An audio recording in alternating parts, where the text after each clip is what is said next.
It's the best time of the year for all basketball fans as the NCAA Tournament is almost underway, as there are 30 different programs who has a chance to win the national title this year with no heavy favorites. There have also been a few NBA stars who came from mid-major conferences, and some not only led their team far into the tournament, a few won NBA championships, and one even has a finals MVP. How's it going, guys? My name is Wilson. With college basketball in the height of its peak this time of year, it will be very interesting to see who will end up becoming NBA franchise players in the 2018 draft class. Don't sleep on some of the mid-major guys out there. Let's get started. CJ McCollum. In his 5th season with the Blazers, the 6'3" shooting guard played his college ball at Lehigh in the Patriot League Conference. Over his 4 years with the Mountain Hawks, McCollum averaged nearly 26 points and over 7.5 boards. Won Patriot League Player of the Year twice in his sophomore and senior year. In college, McCollum and the Mountain Hawks were best known for their upset over Duke in the 2012 NCAA Tournament, as 15-seeded Lehigh knocked off 2-seeded Duke, only the 6th time that the 15 seed upsetted the number 2. CJ played his last game with Lehigh on January 5, 2013 after bringing his left foot against VCU, ended his collegiate career as the Patriot League's all-time leading scorer. Drafted as the 10th overall pick in the 2013 draft, CJ was the first ever Lehigh player to be drafted in the league.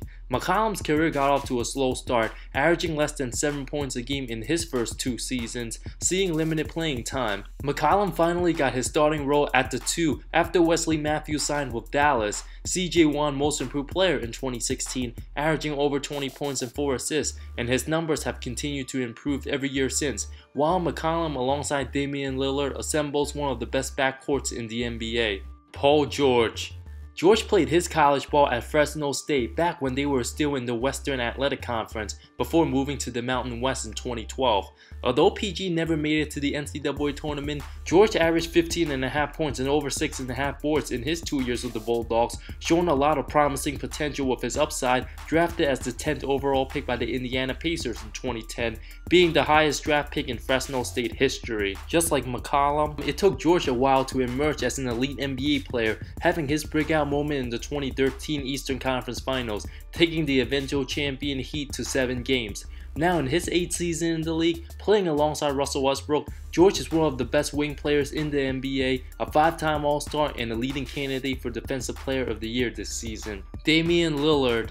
As one of the most electrifying players to watch, Dame played his college ball at Weber State in the Big Sky Conference, was a 2-time Conference Player of the Year and a Wooden Award finalist in his redshirt junior season. Lillard had an outstanding redshirt junior year, averaging 24.5 points with the Wildcats, and despite never being in the NCAA Tournament, Dame was highly regarded as one of the best point guard prospects, foregoing his senior season. Picked 6th overall in the 2012 draft, immediately making an impact, winning Rookie of the Year over Anthony Davis, putting up 19 points and 6.5 assists. As a 3-time All-Star, Lillard is often known as getting snubbed in both 2016 and 17, despite averaging over 25 points in each of those seasons. Dame has the Blazers playing excellent basketball right now, currently as the 3 seed in the Western Conference, and is making some noise in the MVP discussion. We can all agree that Lillard is a top 15 player in the NBA. Kawhi Leonard. Being slowed down by injuries for most of this season, Leonard has a chance to return this Thursday when his Spurs take on the Pelicans. Before the NBA, Leonard played 2 seasons with San Diego State from 2009 to 2011 under legendary head coach Steve Fisher. Led the Aztecs to the Mountain West Tournament Championship before falling to Tennessee in the first round as a freshman. Kawhi was named Mountain West Freshman of the Year, All-Conference First Team, and the Mountain West Conference Tournament MVP. In his sophomore season, Leonard averaged over 15.5 points and 10.5 boards, leading the Aztecs to an incredible 34-3 record, won back-to-back conference tournament titles before falling short to the eventual champion UConn Huskies in the Sweet 16. As Kawhi entered the 2011 draft, Leonard was drafted 15th overall by the Indiana Pacers, but was traded to San Antonio for George Hill, which was a game changer for the aging Spurs, making the NBA Finals his 2nd season before falling short to Miami in 7. Leonard got his revenge against the Heat the following year, knocking off Miami in 5 games in the 2014 Finals, averaging nearly 18 points and 6.5 rebounds, playing stellar defense against LeBron James, becoming the 3rd youngest player to ever win Finals MVP at 22 years old, behind Magic Johnson and his former teammate Tim Duncan. Leonard is arguably the best lockdown defender in the NBA, a two-time Defensive Player of the Year winner, finished number 2 in MVP voting in 2015-16. When healthy, Leonard and the Spurs is just as dangerous as any team in the NBA outside of the Golden State Warriors. Stephen Curry.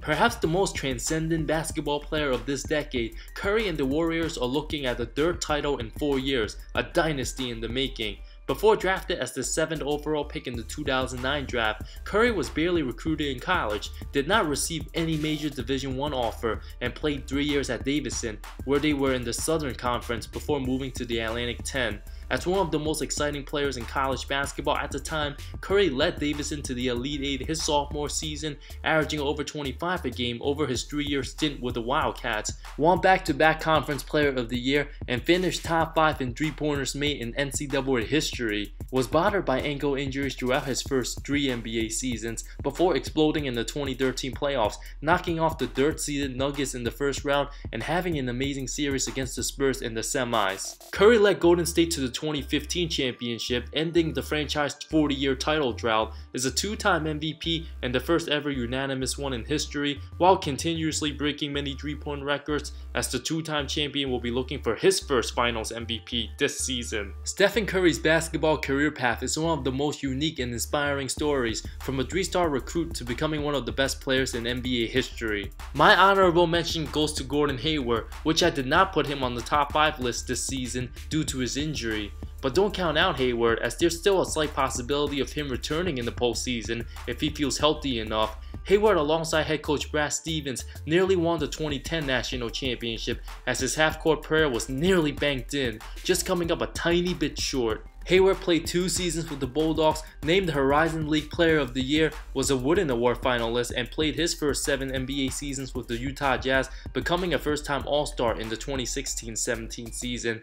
At 27 years old, we'll see if Hayward will come back stronger than ever. Thank you so much for watching this video. If there's anyone else I haven't mentioned as one of the best players coming out from the mid-majors, let me know who else. I talk NBA comparisons, amazing storylines, NBA history, and anything basketball that will interest you. If you love the NBA, subscribe to my channel, and I'll see you next time.